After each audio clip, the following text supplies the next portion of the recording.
मी अरुण घोडके. शिवचिंतन.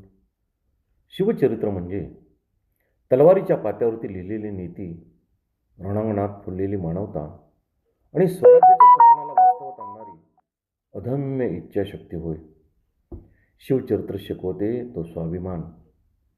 परकीय सत्याखाली जगण्यापेक्षा स्वतःच्या पायावरती उभे राहणे श्रेष्ठ, हा विचार शिवरायांनी केवळ मांडला नाही, तर तो प्रत्यक्ष जगून दाखवला.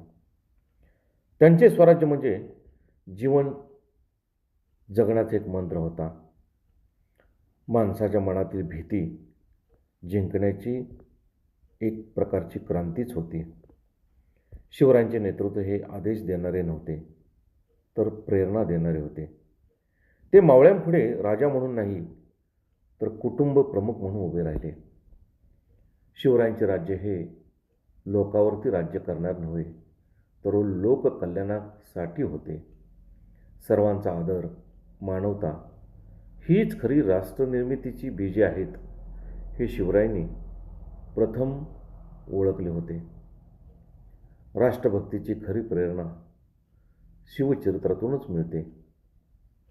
शिवचरित्र म्हणजे केवळ एक पुस्तक नसून जीवन जगण्याचा अखंड शिदोरी आहे, ज्यामधून स्वाभिमान, नेतृत्व, शिस्त, धैर्य, मानवता आणि राष्ट्रनिष्ठा शिकता येते. बहुत काय बोलणे. राम, कृष्ण, हरी.